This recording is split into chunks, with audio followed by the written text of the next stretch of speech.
নৌকা দুই ভাবে চলতে পারে, দুই ভাবে নৌকা চলতে পারে। কিভাবে? একটা নৌকা চলতে পারে যদি ওই নৌকায় একজন যথার্থ মাঝি থাকে, আবার ওই নৌকাটাই চলতে পারে যদি ওই নৌকায় কোনো মাঝি না থাকে।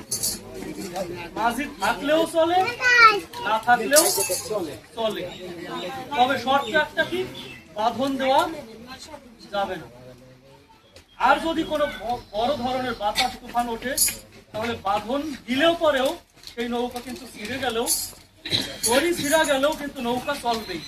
তাহলে তার মানে কি, নৌকাকে বেঁধে রাখা ক্ষমতা আমাদের। এই যে হরিসভাটা চলছে, হরিসভা কিন্তু চলবেই, কিন্তু কয় ভাবে চলতে পারে? ওই দুই ভাবে। আজকে দেখেন, আমি আজকে ধর্মকথা শাস্ত্র কথার ভিতরে নাই যাই, আমাদের ভেতর থেকে আমাদের আকাশে আমরা দেখি মাঝে মাঝে কিছু তারা জল জল করে। একটা গানের ভিতরে আছে বা একটা সাহিত্যের ভিতরে পড়ছিলাম যে ওই আকাশ পানে যদি তুমি আমার কখনো আমাকে না পাওয়ার যদি কোনো অনুভব করো, তাহলে আকাশের মধ্যে অসংখ্য তারার মধ্যে যে তারাটি জল জল করবে ওই তারার দিকে তাকিয়ে তুমি আমার কথা ভেবো, ওই তারাটি আমি হয়ে তোমার ভেতরে আমি রব। তাহলে আমরা এই যে হরিসভা করতেছি, হরিসভায় আসি, এই হরিসভার মধ্যেও কিছু উজ্জ্বল নক্ষত্র ছিল, আছে এবং থাকবে। তাহলে আমাদের ভেতর থেকে কিন্তু বেশ কিছু উজ্জ্বল নক্ষত্র ইতোমধ্যে চলে গেছে। তার ভেতরে বলতে হয়, দেখেন আজকে এই আসরটা কিন্তু আমি কোনোদিন আমার যতদিন পর্যন্ত এই বৈশাখ মাসের শেষ বৃহস্পতিবারে এই বিশ্ব শান্তি হরিসভায় এসেছি, কোনোদিনও আমার দেখা মতে আজকের মতো পরিবেশ আমি পাই নাই। আপনারা পেয়েছেন কিনা আমি জানি না, তবে আমার ক্ষুদ্র জীবনে আমি পাই নাই, কিন্তু আজকে পেয়েছি। কেন বললাম? আসার পরে দেখেন আমরা আগে যাদেরকে দেখতাম, পদ্মকান্দার শ্রীযুক্ত খগেন্দ্রনাথ মন্ডল নাই, কানুরিয়া কে ছিল, খোল বাজাইতো মাখন দাদু, সেই মাখনও নাই, খোল বাজায়, খোলও আছে, সবই আছে, বাজবে, কিন্তু সেই মানুষটি কিন্তু আর নাই, সেই নক্ষত্র আর নাই। তারপরে আমরা যে গ্রামে আজকে হরিসভা করতেছি, সেই মানুষটি না থাকলে পরে, সে থাকা অবস্থায় যদি না থাকতো, হরিসভার সৌন্দর্য বর্ধন হতো। সেই কানাই লাল এইভাবে আমাদের এই বিশ্ব শান্তি হরিসভার নক্ষত্ররা ঝরে যাচ্ছে। কে কোন সময় চলে যাব তা কিন্তু আমরা জানি না। তবে এদিকে দেখেন, আমরা আরো একজন মানুষকে পেতাম, যদিও তিনি আমাদের এই 10 গ্রামের বা বিশ্ব শান্তি হরিসভার আওতাভুক্ত না, তারপরেও আমরা তাকে কখনো মনে করতাম না যে তিনি আমাদের না। এই কথাটা তাকে আমরা কখনো মনে করতাম না। সেই সুদূর মন্ডলগাতি, সেই বিলের মধ্য থেকে, সেই ভাবরাসুর মন্ডলগাতি থেকে ছুটে আসতো এই হরিসভায় আমাদেরকে আনন্দ দেওয়ার জন্য। কিন্তু সেই মানুষটিও গত 1 তারিখ মে মাসের, এই মে মাসের 1 তারিখ শুক্রবার সকাল 9:30টার সময় এই জগতের মায়া ত্যাগ করে তিনি তার দেশে পাড়ি জমিয়েছেন। আমরা কি করব, কোথায় যাব, আমাদের মাঝি কে হবে, কিভাবে আমাদের হরিসভা চলবে, এইগুলো নিয়ে যদি আমরা এখন একটু চিন্তা ভাবনা না করি, দেখেন আমি আজকে আমার জায়গায় অন্য কেউ থাকলে আমি জানি না, দাদা একটু পরে কথা বলি। আমি, আপনারা অনেকেই জানেন, একটা হাই স্কুলের শিক্ষকতা করি। ভগবান যেন এই হরিসভা থেকে আমাকে বিচ্যুত না করে, এই হরিসভায় যত ভক্তবৃন্দ আসে এদের থেকে পদ থেকে যেন আমি যেন বিচ্যুত না হই, তাতে আমার জীবনে যত ঝড় তুফান যাই আসুক না।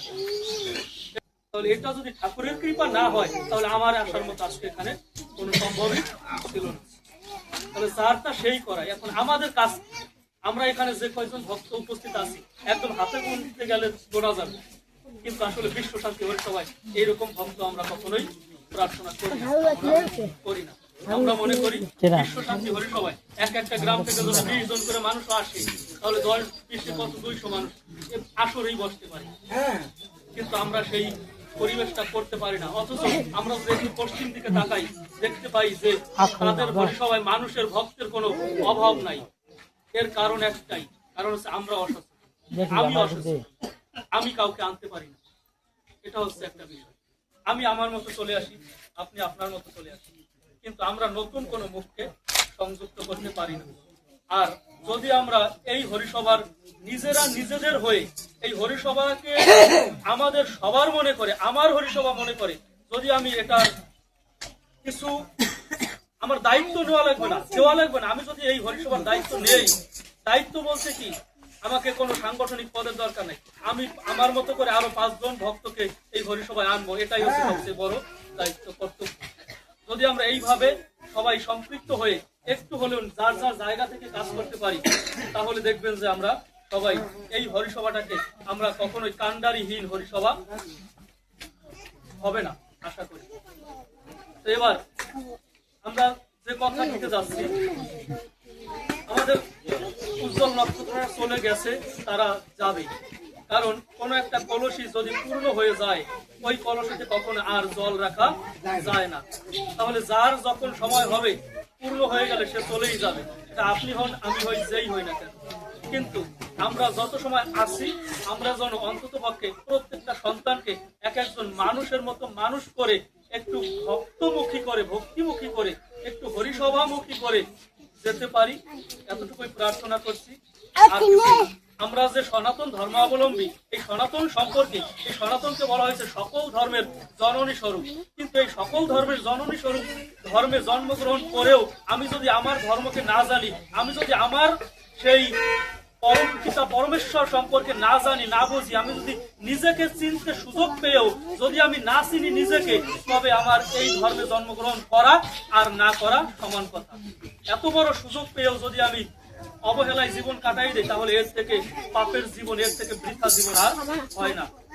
তাই আমি সকল ভক্তের শ্রীচরণে একটি প্রার্থনা রাখবো, আমরা একটু যারা এই হরিসভার সাথে সম্পৃক্ত ছিল, কিন্তু তারা অদৃশ্যভাবে, কায়াহীনভাবে সম্পৃক্ত আছে, জগৎময় আছে, সেই অমৃতের সন্তানদের জন্য আমরা যদি একটু প্রার্থনা করি দাঁড়িয়ে তাদের জন্য, এটা এখন করা হোক অথবা পরে করা হোক, যখনই হোক, আজকে এই হরিসভায় যদি তাদের উদ্দেশ্যে, তাদের আত্মার শান্তি কামনায়, এবং তারা যদি এই পৃথিবীতে আবার আসতেই হয়, ভগবান যদি তাদেরকে এই পৃথিবীতে আবার পাঠাই, তবে যেন একজন ভক্ত হয়ে বা ভক্তের ঘরে একজন ভক্তিমতী মায়ের গর্ভে যেন তারা আসে বা আবির্ভূত হয়, এই প্রার্থনা রাখবো।